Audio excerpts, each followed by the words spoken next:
ನೋಡಿ, ಚಿತ್ರರಂಗಕ್ಕೆ ತುಂಬಲಾರದಂತಹ ನಷ್ಟ, ಪರಿಪೂರ್ಣ ಜೀವನವನ್ನ ಮಾಡಿದಂಥ ಸರೋಜಮ್ಮ ಅವರಿಗೆ ವಿದಾಯದ ಮಾತುಗಳನ್ನು ಉಪೇಂದ್ರ ಅವರು ತಮ್ಮದೇ ಆದಂಥ ಮಾತುಗಳಲ್ಲಿ ಹೇಳಿದ್ದನ್ನು ನೀವು ಗಮನಿಸಿದ್ರಿ. ಬಹಳ ನಮ್ಮ ಫ್ಯಾಮಿಲಿಗೆ ಬಹಳ ಕ್ಲೋಸ್ ಅವರು ಅಂತ ಹೇಳ್ತಾ ಇದ್ರು. ಮನೆ ಹುಡುಕೋ ಸಂದರ್ಭದಲ್ಲೂ ಕೂಡ ಅವರೇ ನಮಗೆ ಇಂತೆಲ್ಲ ಹೋಗಿ ಹಿಂಗೆ ಅಂತ ಗೈಡ್ ಮಾಡ್ತಾ ಇದ್ರು. ತುಂಬ ಒಳ್ಳೆ ಅದ್ಭುತ ನಟಿ. ಅಂದರೆ ಅವರು ಎಲ್ಲ ಸಿನಿಮಾಗಳಲ್ಲಿ ಭಾಗವಹಿಸಿದ್ದು ಅಥವಾ ಸಿನಿಮಾ ಮಾಡಿದಂಥ ಕಾಲ ಏನಿದೆ ಒಂದು ರೀತಿಯಾಗಿ ಡೈಮಂಡ್ ಕಾಲ ಅದು ಅಂತೇಳಿ ಕೂಡ ಉಪೇಂದ್ರ ಅವರು ಹೇಳ್ತಾ ಇದ್ರು. ಮತ್ತೊಂದು ಕಡೆ ಜಗ್ಗೇಶ್ ಅವರು ಕೂಡ ಅವರ ಬಗ್ಗೆ ಮಾತನಾಡಿದ್ದನ್ನು ನೀವು ಗಮನಿಸಿದ್ದೀರಾ. ಬ್ಲ್ಯಾಕ್ ಆ್ಯಂಡ್ ವೈಟಿಂದ ಹಿಡಿದು ಕಲರ್ ಸಿನಿಮಾಗಳವರೆಗೂ ಕೂಡ ಮಿಂಚಿದ್ದಂಥ ನಟಿ ಸರೋಜಾ ದೇವಿಯವರು ಇನ್ನಿಲ್ಲ. ಅನಾರೋಗ್ಯದಿಂದ ಬಳಲ್ತಾ ಇದ್ರು ಅನ್ನೋದು ಚಿತ್ರರಂಗದ ಅನೇಕರಿಗೆ, ಅವ್ರ ಜೊತೆಗೆ ಕ್ಲೋಸ್ ಆಗಿರೋವಂಥವ್ರಿಗೆ, ಅವ್ರ ಸ್ನೇಹಿತರಿಗೆ, ಆಗಾಗ ಅವ್ರನ್ನ ಮೀಟ್ ಮಾಡ್ತಾ ಇದ್ದಂಥವ್ರಿಗೆ ಗೊತ್ತಿತ್ತು. ಈಗ ಅನಾರೋಗ್ಯದಿಂದ ಬಳಲ್ತಾ ಇದ್ದಂಥ ಸರೋಜಮ್ಮ ಚಿಕಿತ್ಸೆ ಫಲಕಾರಿಯಾಗಿಲ್ಲ, ನಿಧನರಾಗಿದ್ದಾರೆ. ವಯೋಸಹಜ ಕಾಯಿಲೆ ಅನ್ನೋದು ಯಾರನ್ನೂ ಬಿಟ್ಟಿದ್ದಲ್ಲ. ಸರೋಜಮ್ಮಗೂ ಕೂಡ ವಯೋಸಹಜ ಕಾಯಿಲೆ ಇತ್ತು, ಅದರಂತೆ ಅವರು ನಿಧನರಾಗಿದ್ದಾರೆ. ಆದರೆ ಅವರು ಕೊಟ್ಟಂಥ ಕೊಡುಗೆ, ಮಾಡಿದಂಥ ಪ್ರತಿಯೊಂದು ಸಿನಿಮಾವು ಕೂಡ ಯಾವಾಗಲೂ ಜೀವಂತವಾಗಿರುತ್ತೆ. ಅವರ ಹೆಸರಿನಲ್ಲಿ ಒಂದು ಪ್ರಶಸ್ತಿಯನ್ನು ಕೂಡ ಕೊಡ್ತಾ ಇದ್ದಾರೆ.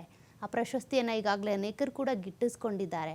ಇನ್ನು ಅವರು ಕೂಡ ಅನೇಕ ಪ್ರಶಸ್ತಿಗಳನ್ನು ಪಡ್ಕೊಂಡು ನಮ್ಮ ಕರ್ನಾಟಕ ರಾಜ್ಯಕ್ಕೆ ಹೆಮ್ಮೆಯನ್ನು ತಂದುಕೊಟ್ಟಿದ್ದಾರೆ. ಕರ್ನಾಟಕದ ಓರ್ವ ನಟಿ ಬೇರೆ ಬೇರೆ ರಾಜ್ಯಗಳಲ್ಲಿ ಗುರುತಿಸ್ಕೊಂಡು ಆಗಿನ ಕಾಲದಲ್ಲಿನೇ ಪ್ಯಾನ್ ಇಂಡಿಯಾ ಮಟ್ಟದಲ್ಲಿ ಅಂದರೆ 6 ಭಾಷೆಗಳಲ್ಲೂ ಕೂಡ ಸಿನಿಮಾಗಳನ್ನು ಮಾಡೋದ್ರ ಮೂಲಕ 29 ವರ್ಷಗಳಲ್ಲಿ 121 ಸಿನಿಮಾಗಳನ್ನು 160 ಸಿನಿಮಾಗಳನ್ನು ಮಾಡೋದ್ರ ಮೂಲಕ ಸಾಧನೆ ಮಾಡಿದ್ದಾರೆ. ಅಂದರೆ ಅದು ಸುಲಭದ ಮಾತಲ್ಲ. ಆದರೆ ಅವರು ಎಷ್ಟು ಬ್ಯುಸಿ ಆಗಿರ್ತಾ ಇದ್ರು, ಎಷ್ಟು ವೃತ್ತಿ ಜೀವನಕ್ಕೆ ಅಂತ ತಮ್ಮ ಸಮಯವನ್ನು ಇಡ್ತಾ ಇದ್ರು ಅನ್ನೋದನ್ನ ನಾವು ಇದರಲ್ಲಿ ಗಮನಿಸಬಹುದು.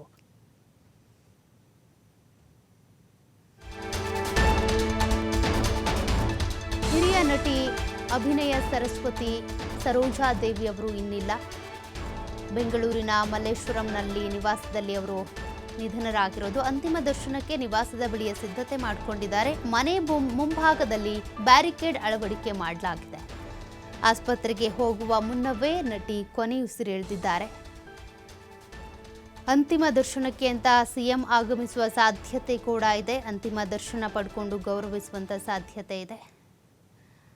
ಸರೋಜಮ್ಮ ಮನೆಯಲ್ಲೇ ಇದ್ದಂಥ ಸಂದರ್ಭದಲ್ಲೇ ಪ್ರಜ್ಞಾಹೀನರಾದ್ರಂತೆ. ಆಸ್ಪತ್ರೆಗೆ ಕರೆದುಕೊಂಡು ಹೋಗುವಂತಹ ಸಂದರ್ಭದಲ್ಲಿ ಮಾರ್ಗ ಮಧ್ಯದಲ್ಲೇ ಕೊನೆಯುಸಿರೆಳೆದಿದ್ದಾರೆ ಅನ್ನೋದು ಗೊತ್ತಾಗ್ತಾ ಇದೆ. ಆಸ್ಪತ್ರೆಗೆ ಹೋಗುವ ಮುನ್ನಾನೇ ಉಸಿರು ಚೆಲ್ಲಿದ್ದಾರೆ.